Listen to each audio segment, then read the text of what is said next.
So hello.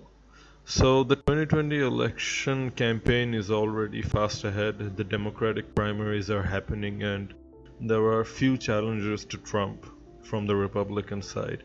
Overall, I see a great deal of optimism from the Trump camp and a great deal of pessimism from many angry right-wingers that Trump could be re-elected and he will just keep the American mass asleep. Well, I am of a different opinion on this. Most people on the right have this assumption that Trump is going to win, or that he has a strong shot at winning, that losing is the uncertain thing that could happen. I rather think that a Trump victory in 2020 is extremely unlikely. Not only that, I would go so far as to say that Trump has already lost the 2020 election. It was lost in 2018.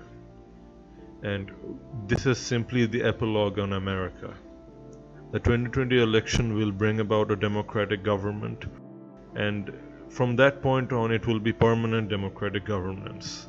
The US will become a single party state from 2020 onwards. So why do I think that Trump has already lost the election? So a few things. First of all, we have to look at the Electoral College. So Trump won 306 electoral votes to Clinton's 232.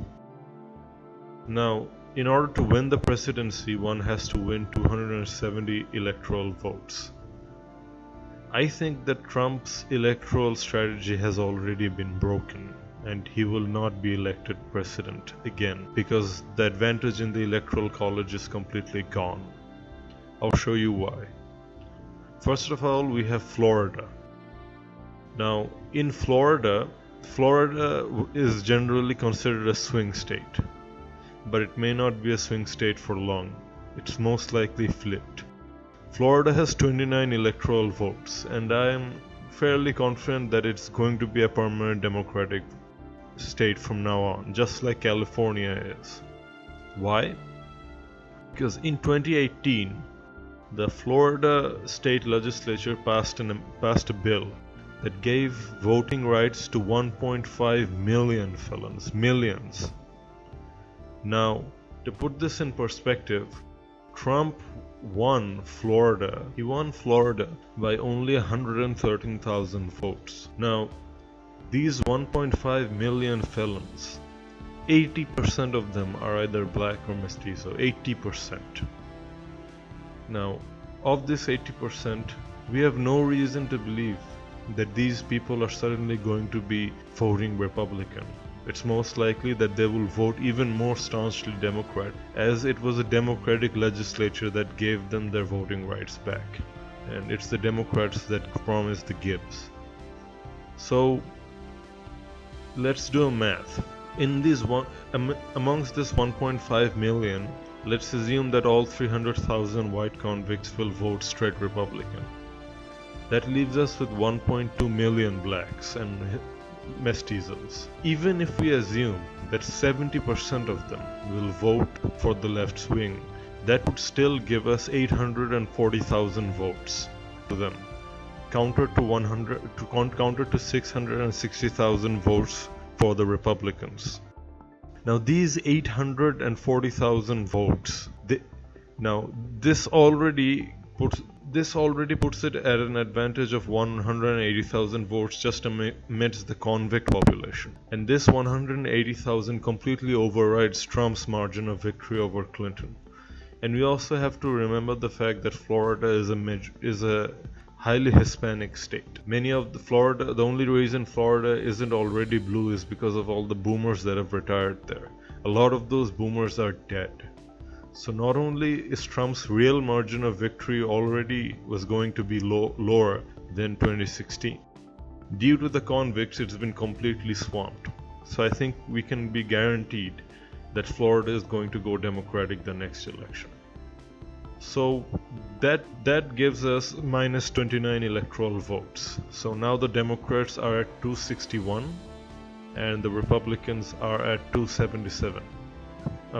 Trump is at 277. So that is still a winning margin, but there's another state on play, Arizona. Now, Arizona commands 11 electoral votes.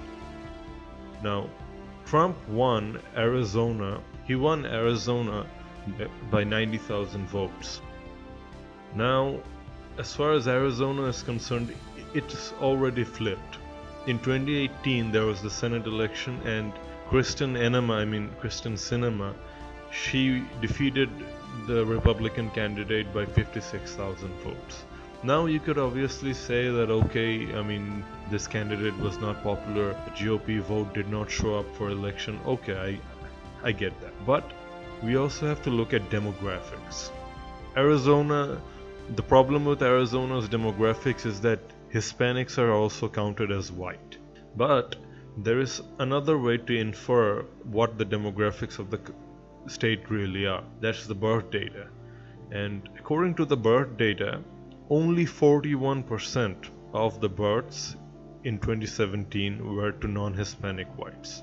So, meaning that 59%, and this is in 2017, in 2020 it will most likely be less than 40%. So already this state has the same birth data as Texas or California. It's slightly better than California, but it's similar to Texas. So it's most likely already flipped too.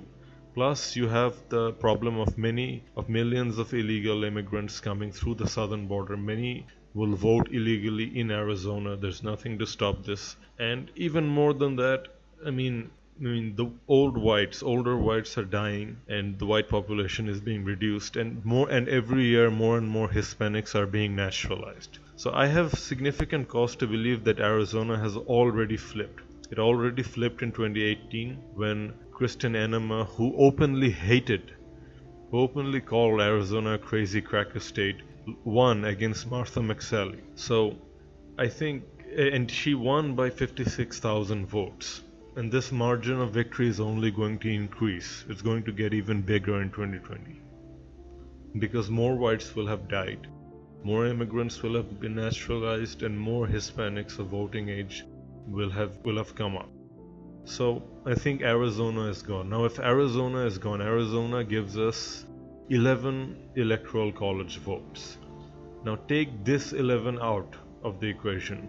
What does that leave you? It leaves Trump in 2020 with 266 electoral votes, and it gives the Democrats 272, ensuring a Democratic victory. So for this reason, I believe that the election has already been decided. It's been decided in 2018 due to the Florida Felon Act and due to the demographic shift in Arizona. But let's not stop here. Now this is merely my prediction, this is merely my statement that Trump will lose in 2020. As far as my personal prediction is concerned, I believe Trump will lose by a landslide. Why? Why do you think I believe that Trump might lose by a landslide? Well, let's look at the battleground states. First, we have Michigan. Trump won Michigan by 11,000 votes. Well, let's look at the demographics of Michigan. According to the demographics of Michigan, this is reported in 2010. In 2010, it was 76.6% non-Hispanic white. So even if all his votes stay constant, if all his voters just come out, just like in 2016, which, as I'll get to later, will most likely not happen. He will still, just due to demographics, just due to birth rates and naturalization of immigrants and death of old whites, the state might have already flipped. But there's the argument that Trump will win more moderates, that Trump will flip many of the moderate white voters, and there's a case to be made, but I'll get to why that might not happen. Now let's get to another battleground state, Pennsylvania. Again, Trump won Pennsylvania by 44,000 votes. This is a very narrow margin again. And after 4 years, there has been significant demographic change, displacement. Then you have the election in Wisconsin. Again, Trump won here by a razor-thin margin. He won here by only 23,000 votes. And if we look at the demographics of Wisconsin, well, it's not looking all that well. Wisconsin has a good demographic. I mean, it shows that whites are at 86%, but it doesn't sparse between whites and non-Hispanic whites. But again, Michigan has generally been a solid blue state, so he might retain that. But the real elephant in the room is undoubtedly Texas. Now, Texas has an imposing 38 electoral votes, and I have strong reason to believe that Texas has flipped already. Why? Let's look at Texas's demographics. Now, already in 2015, non-Hispanic whites are only 42%, and this is in 2015. It's most likely below 40%, as Texas receives the brunt of the immigration. And then every year there is, and whites are also at sub-replacement fertility. Hispanics are not. So if you look at the birth data, non-Hispanic whites are only 33.4% of the births in 2017. So it's already looking pretty bleak. And Texas, a state that had always been solid red, is probably going to flip in 2020. And we can look to the 2018 election again for inspiration, again as an indication of why that might be. This Beto O'Rourke person narrowly lost. He narrowly lost to Ted Cruz. He lost by what? 215,000 votes. Now every year Texas is losing more than 100,000 whites just due to aging and death, just due to natural population decline. Okay, and every year this vast army of Hispanics, they're coming of age, they're coming of voting age. Now there's a catch that Hispanics vote, I guess, 30 to 40% for the Republicans in Texas. I mean, yes, you can say that. So Texas is a state in play. It's most likely a purple state now. It might flip in 2020. There's a very strong chance, and it might not. So the other reason, so the main argument to this video will obviously be that, look, that because of the extreme anti-whiteness of the Democrats, be it Kamala Harris or Elizabeth Warren, I think the candidate will either be Warren or Harris. I mean, they have the proper diversity cred, whatever it be. So the argument is that this will terrorize white moderates into voting for Trump, and furthermore, Trump, as he has went farther left, much farther left, ever since he has become elected, will win a lot of moderate votes. Now, there's a number of problems with this assumption. The first of all is that Trump's base is not happy with him. Trump's approval ratings are dismal. Let's take a look at his approval ratings. I mean, Trump's approval ratings in battleground states are very, very dismal. I mean, his approval has fallen to minus 14% in Wisconsin. It's fallen to minus 11% in Michigan, and to minus 8% in Pennsylvania, and in Florida to minus 1%. So Trump's approval rating is dismal, and his base is not satisfied with him. All the promises Trump has made, he has delivered on almost none of them. He has not built the wall. He has not deported illegal. He has deported fewer illegal immigrants than Obama or even Bush.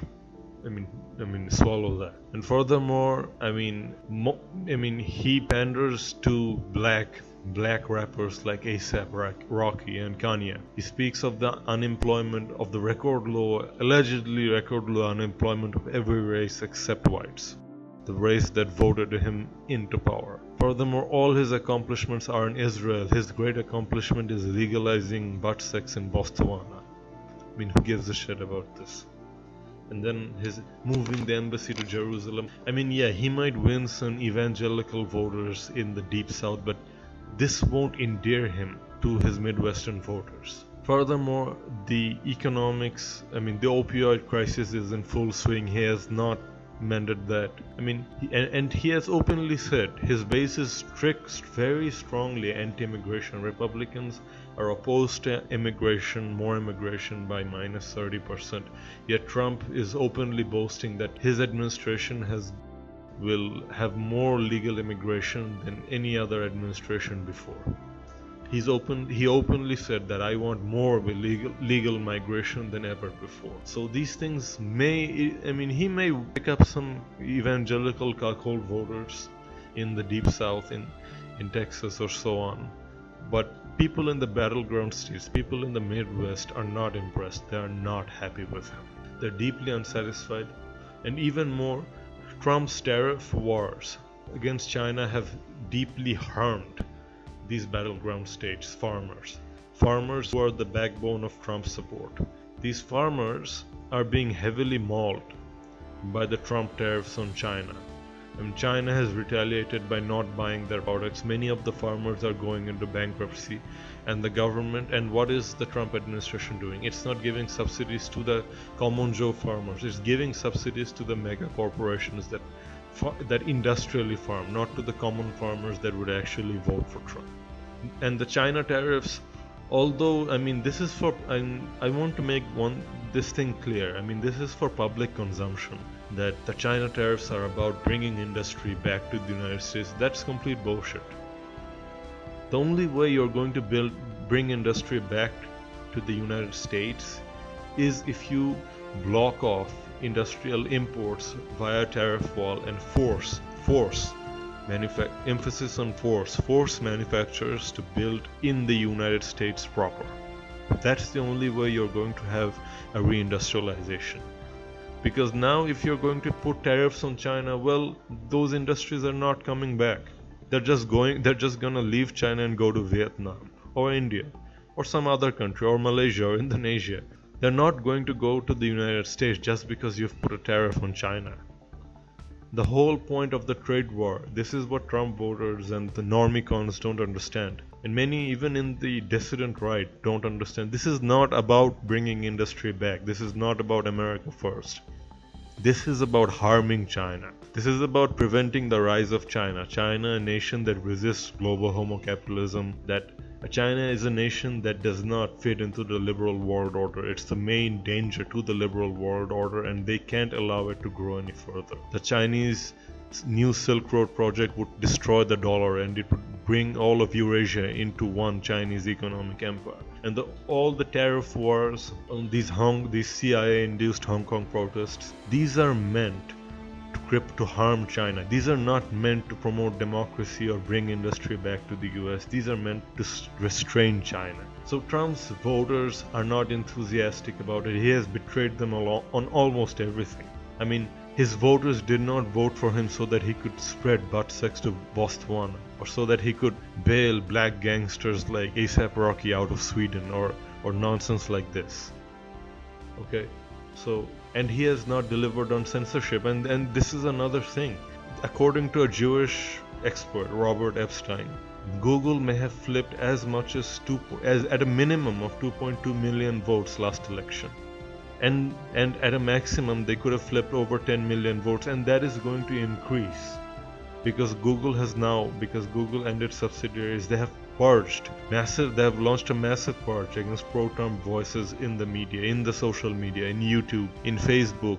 All of Trump's loyal supporters, these Milo, Alex Jones, all these alt-right and even alt-right figures, they've been scrubbed from the internet. So the huge groundswell of enthusiasm, the social media pressure that defied the media entertainment complex, that brought the message of Trump to millions of normie voters, that voice is not there anymore.